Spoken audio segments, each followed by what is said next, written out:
Hey, all you cool cats and kittens. I'm just kidding. I'm not going there. Anyways, what's up? Welcome to episode 2 of Creative Boundaries. I'm glad you guys tuned in today. Today, I sat down and spoke with my cousin, Alex. It was really neat chat. As a guy who I used to create videos with back in my early days of YouTube, as well as my cousin and a race car driver, it was really neat to kind of compare how, like, driving a race car is actually very comparable to making videos in some senses of coming up with different creative outlets for trying new things. So it was super neat to chat with him. So enjoy this episode.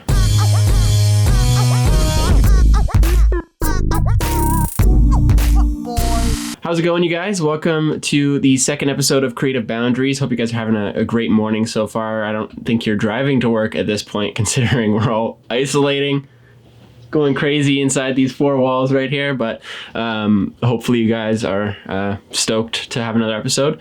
Pretty much what I'm hoping to do with this podcast is to talk to different creators and non-creators about, like, just different forms of creativity, and today I have a really good example of that. So me and my cousin, his name's Alex, we created videos together so much leading up to probably like the start of what really got me into making YouTube videos. I'd go over to his house, we'd do a challenge video together, we'd do something creative, something maybe a little stupid, and we'd film it and we'd upload it to YouTube. So that was kind of like what we did. Yeah, so that's why I wanted to bring him on today. So say hello to my cousin Alex. Yeah, tell us a bit about what you do, man. Ever since I was younger, I really wanted to make videos, especially knowing that you made videos way back on the Sim Source, and that was actually quite popular. And seeing that, I thought, hey, maybe I could do this. So I started my own channel.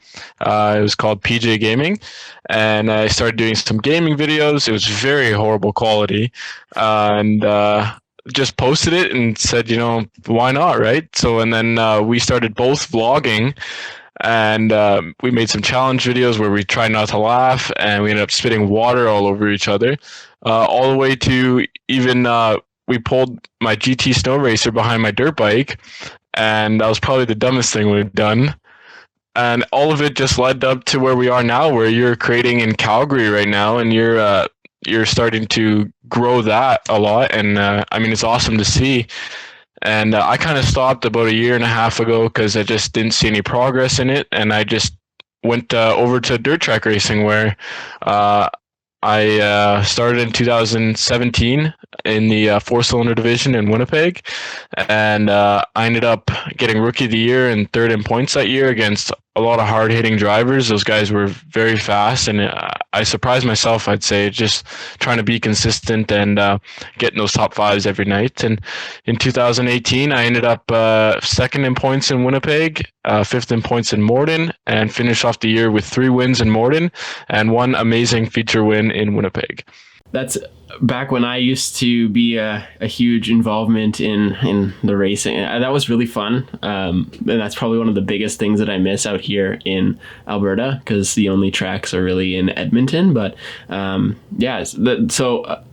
back a little bit, let's talk a bit about videos first, because I think that's kind of what would be the most logical thing, like chronologically. Like back when it came to kind of want to split this question into 2 parts. So when it comes to being creative, like, you made videos, but how did that come about? Why did you want to do them beyond like what made you start vlogging? I guess that was the most long-winded question ever, but vlogging specifically because I saw that there was a lot of success in there. For example, like Roman Atwood Vlogs, he was a prankster, and he noticed that was okay, but he noticed other people were doing really well with vlogging. So he decided to switch over to the vlogging, and he got so much more followers based off of that. And then people started recognizing his prank videos and his skits, and I just figured I could get. At the time, I wanted to be popular, right? I wanted to be well known, yeah. And then you started doing it as well, and I just figured, hey, I see so many collaborations between 2 vloggers. Why don't we do this together? And we collaborate together. And it didn't work out like I wanted it to. I mean, better video quality with that because I had a GoPro and not an iPod for the gaming videos. But I think I I'm ready to get back into that this summer in vlogging the racing. There's a channel called Hunt the Front, and they vlog every week as much as they can. And I thought, oh, that'd be kind of cool, to vlog the race day, and it would also document my progress from now going into a new class and being a rookie again, and see, I can look back at where I was and where I am in the future, right? So let's kind of dive into that a little bit. We were talking on the weekend, and you had mentioned that you wanted to get back into the vlogging of kind of like the behind the scenes, the races, everything, just kind of documenting that process. So with looking back on it, do you think that like it'll almost kind of be able, like, do you think it'll be like a learning thing? Is it more of just like you want to have it for memories? Is it like sharing with the world? Like, what is the kind of motive behind wanting to do that? A big thing is exposing more of the world to dirt track racing, because it is such an underrated sport, and like not many people know about it.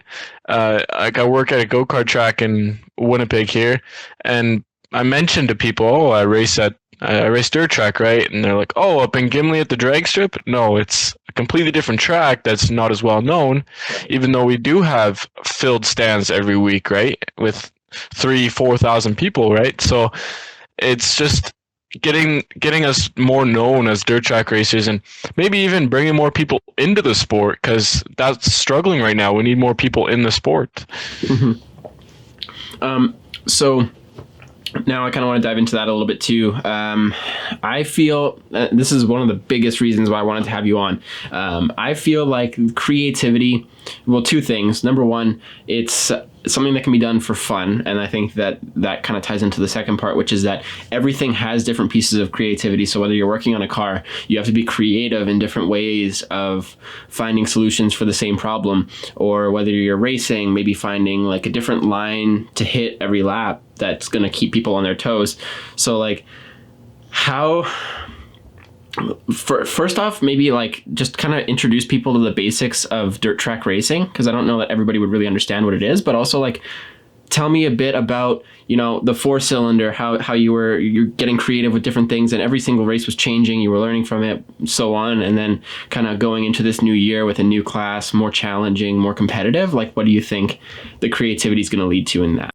Cars vary from just your everyday 4-cylinder grocery getter, where you put a cage in it and you can go racing, up until a full-body late model or a full-winged sprint car, which are very expensive cars and take a lot of skill to drive. A most popular dirt track racing series is of World of Outlaw late models in sprint cars, and they're all very talented drivers that it takes a lot of years of driving to get to that point. And I one day want to go there. I raced 4-cylinder in 2017 and 18, as I mentioned. That's a front-wheel drive class where it does change. You have to change your driving style based on the track, and the track can change throughout the night, throughout a 3-4 hour night. It can start off you get there at 4 o'clock, and it's just slick mud, just what you'd see at a mud bog. And by the end of the night, it could be rubber down, dry track, where it all depends how many classes are racing that night, how the weather is. If it's overcast, it's going to be a wetter night. If it's raining at the start of the day, it's going to be a wetter night. And we call that tackier. Whereas if it's really hot and dry, like plus 30, and it's windy, and it's just the whole environment is dry, it's going to be a very dry track that night, and we call that dry slick. And that changes what you do on the track as a driver. On a heavy track or tacky track, we can run that thing pedal to the metal all the way around. On a dry track, we have to be easier on the throttle and feather it a little around the corners, and be careful not to spin our tires, because it causes us to spin out. Okay, so I think that kind of ties into like how, when it comes to racing, how in a competitive, like competitively, in order to win, thinking outside of the box is huge. So tell me a bit about like how, maybe an example of when you've had to think outside the box, or you've had to kind of do something a bit different in order to be able to get a victory. Yeah, so actually, in 2018, Kenora opened up a dirt track, and we went there for the inaugural race. And there was me and this other one other driver that he was a very good driver. I love racing against that guy. And we went 25 laps side to side, and we were trying to pass back and forth, back and forth. The track was dry. And, oh no, it was pretty tacky actually. It was pretty tacky. But we were trying to find grip where there was a lot of rough stuff in the middle of the track. We kept each going underneath each other every corner, trying to get lower and lower on the track where there was more grip and fresher dirt, instead of it all torn up where it was hard to go through. And usually the lower line in the corners is the fastest way around the track. So we were each trying to get underneath each other every lap. Maybe one person would make a mistake one corner, and the other guy would dive in there and take the spot back. And it was just back and forth 25 laps. I ended up finishing second, sadly, but I wouldn't rather, there's no other driver I'd rather lose to. Fair enough. So, what is it that I actually should probably speak to before I ask that question? The creative sense of like all the different like ways that people would win or try new things. To me, when I see when I was working, let's say like when we first started with the super truck, for example, and we were working on that, everybody was trying different things every week, trying to innovate what they were doing to be more competitive, and each different driver was doing different things. That was kind of what interested me, and I think that speaks to what interests me about like making videos and trying new things creatively too, because that was what like it's everybody trying new things all the time. So I think that was what interested me in racing as somebody who was coming from another background. But I also feel like that could also be why when we were making videos together, that could also be why they kind of went hand in hand too. So I think that's kind of why I enjoyed it, and I think that kind of almost makes sense in some ways. But what about racing is like the thing that makes you love it so much? You know, I've been asked that multiple times, and I still don't have the right answer. It could be the adrenaline I feel when I'm out there on the track, the fact that I'm subconsciously racing. You're not thinking whatsoever. All your decisions are natural and subconscious. And if you're thinking about something like, oh man, that cheeseburger I had 20 minutes ago, that was real good, then you're not going to do well. And it could be that, or it could just be the aspect of everyone helps each other out. Yeah, there's a few people that don't really like each other. They fight every once in a while, but it's part of being a family, right? It's what we call the dirt track family. And I wouldn't have it any other way, really. I love spending my summers there. And I'm so glad my family in the past and obviously, you know, Darren, he raced and got us real back into it. And he helped me out with getting that 4-cylinder. And I just wouldn't have it any other way. I really wouldn't. In terms of various forms of like, I guess, enjoyment even, whether it's making videos or whether it's racing, do you think that like, because I was reading an article a couple of days ago, and this is what prompted this question, but I almost kind of want to get another person's opinion on it. And as somebody who made videos with me like years ago, I kind of wanted to get your opinion on it too. I was reading an article about people who sing and people who dance, and maybe they're not the best at it, but they do it anyways. I feel like that kind of spoke to what we were making, because looking back on those videos, God, they were horrible, but we made them. So what are your thoughts on that? Is it like possible to do something that's not maybe profitable? Like maybe you're not going to be rich and famous, but is it worth it to still do those things, do you think?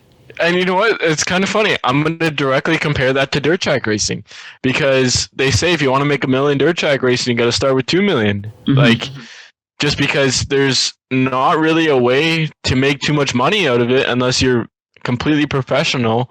And even then, you're looking for a better way to make money. You're trying to get into NASCAR. You're trying to do something that's going to be more popular and make you more money, right? Because dirt track racing is not a money sport.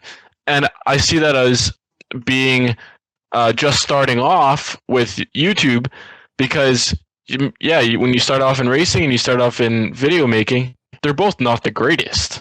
You may be 10th off of the pace in dirt track racing, or you might have garbage quality videos, right? So I kind of see it as you got to start somewhere. And once you get to a certain point, like where you are now with video making, if you look back on your videos, even with the sim source, where that was really good at the time. Yeah. Yeah. Where you're like, wow. Yeah. Where you're like, wow, I was bad, you know? And you're like, well, look where I am now. I didn't get there overnight. Hard work and dedication to what you're doing is what brought you to where you are now, right? Mm-hmm. And it's where it brought me to where I am now with dirt track racing, where I got 4 feature wins in my last year racing there. So, and that's not an easy feat to get. I also feel like that comes to adaptability too, because like when it came to my videos, I started off making Sims gaming videos, and to mention the fact that I was looking at those yesterday, I also want to mention that there's one video that has 70,000 views now, and I'm like, oh, come on, really? Really? Why? It's so bad.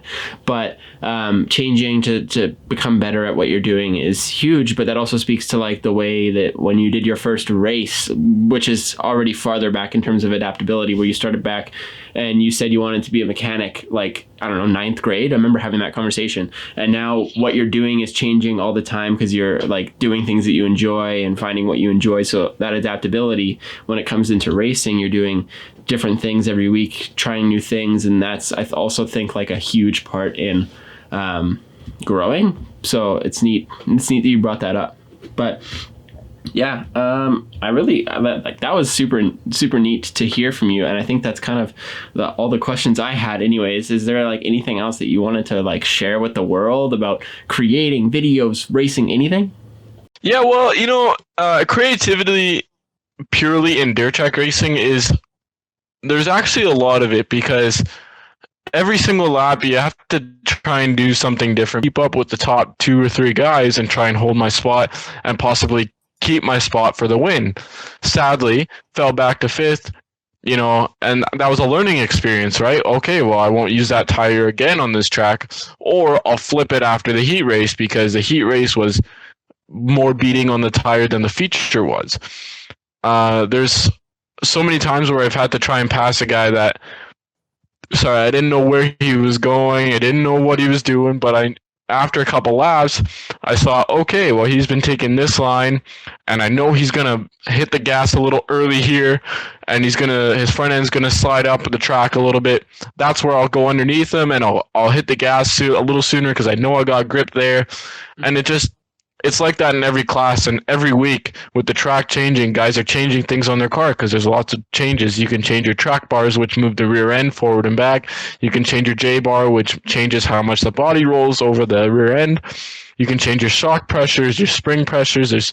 There's a crazy amount of stuff. Your stagger on your wheels, which is the size difference from left to right on the wheels, and your tire pressures too. And there's so much to change, and you got to get creative sometimes. You really do. And they call it grassroots for a reason, because if you break something at the track, say, not sure what an example of it is, but sometimes body-wise, you rip a panel off. Sometimes you just got to zip tie that thing together just to get back on the track.